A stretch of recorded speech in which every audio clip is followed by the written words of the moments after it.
হালখাতা ছাড়া বাংলার নববর্ষ শুরু হয় না। দোকানে দোকানে নতুন খাতার মহরত দেখা যায় বাংলা নববর্ষের প্রথম দিন। সামনেই বাংলা নববর্ষ, ছাপাখানায় বাংলা ক্যালেন্ডার এবং হালখাতা তৈরি চলছে। বাঙালির ১২ মাসে ১৩ পার্বণ, আর যার শুরুটা হয় বাংলা নববর্ষ দিয়েই। পয়লা বৈশাখ বাঙালির কাছে চিরাচরিত আবেগ ও উদযাপনের দিন।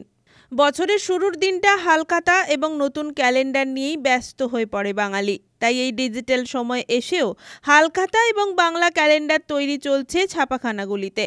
কালের নিয়মে সবকিছু বদলেছে। ডিজিটাল যুগে অনেকেই ভুলতে বসেছে বৈশাখের নববর্ষের হালখাতা। বাঙালি এখন ডিজিটাল হিসেবে ব্যস্ত হলেও বৈশাখের প্রথম দিন দোকানে দোকানে নতুন খাতার শুভ মহরত অনুষ্ঠানের আয়োজন হয়। নববর্ষ মানেই বাঙালিদের কাছে একটা আলাদা আবেগ, নতুন করে ব্যবসার সূচনার দিন। ব্যবসায়ীদের কাছে এক উৎসব উৎসাহের দিন। নতুন বছর মানেই নতুন হালখাতা। পুরনো যা কিছু সব কিছু খুলে নতুনকে আহ্বান সুরে মেলবন্ধন করা। সময়ের নিয়মে বাংলা নববর্ষের হালখাতা কিছুটা ফিকে হয়ে গিয়েছে, তবে এখনও পুরোপুরি মুছে যায়নি সেই প্রথা। এই প্রসঙ্গ টেনে এক হালখাতা বিক্রেতার কথায়, পূর্ব মেদিনীপুর জেলার থেকে তমলুক, হলদিয়া, কাঁথি সহ বিভিন্ন প্রান্তে হালখাতা দোকানদাররা ও নতুন ক্যালেন্ডারের বিক্রেতারা হাল ছেড়ে বসে আছেন। আগের মতো বিক্রি নেই। হাতে গোনা কয়েকজন দোকানদার কেনেন হালখাতা ও পঞ্জিকা। বাঙালি কি সেই নববর্ষের ঐতিহ্য হারিয়ে ফেলছে, নাকি বাস্তব আধুনিকতাকে মেনে নিয়েছে আগামীর পথে? বর্তমানে কম্পিউটারের যুগ এসে গেছে, অনলাইনে ব্যবসা হচ্ছে, ফলে খাতার বিক্রি একবারে না হওয়ার পথে।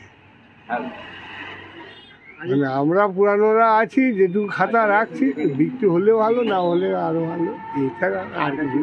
আগে দোকানে দোকানে হালখাতা হলে ৪টা ৫টা খাতা থাকতো, আর বর্তমানে একটা খাতা বর্গা মন্দির পুজো দিয়েই শেষ করে দিচ্ছে।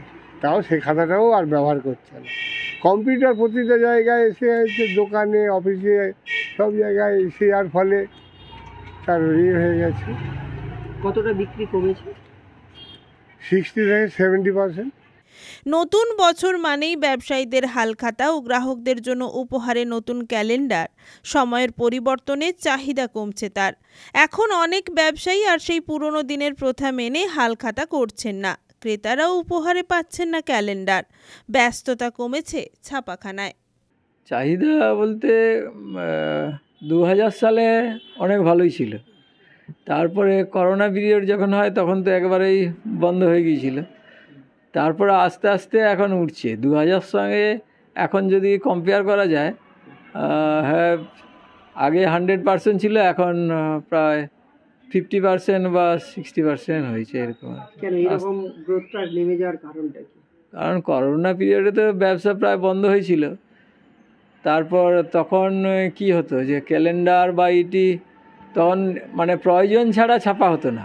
প্রায় প্রেস বন্ধের মধ্যে হয়ে গেছিলো, এবার বন্ধ হয়ে গেছিলো বলতে। কমে যাওয়ার কারণ ওই করোনা পিরিয়ড থেকেই তো কমে গেছে। তারপর তো আর প্রেসের লাইনের দিকে আস্তে আস্তে আসছে, কিন্তু সেই এটা রেশিওতে আসছে না, এখন 100% আসছে না। না, ক্যালেন্ডার ডিজিটাল হলে আমরাও তো ডিজিটাল সেই ধরনের করতে যাচ্ছি, সেজন্য নয়। ফলে প্রয়োজন সে ধরনের ক্যালেন্ডার দিকে ঝোঁকটা কমে গেছে। আগে LICতে ক্যালেন্ডার কিংবা মুদি দোকানে ক্যালেন্ডার, এই নববর্ষের সময় হালখাতা হলেই তার ক্যালেন্ডার মাস ছিল। কিন্তু এখন মুদি দোকান বা অন্যান্য সোনা দোকানে দেখবেন ব্যাগ দিয়ে দেয়, ক্যালেন্ডার থাকে কোথাও কোথাও থাকে না, এই অবস্থায়। পুলক বেরার রিপোর্ট, খবর BCBS।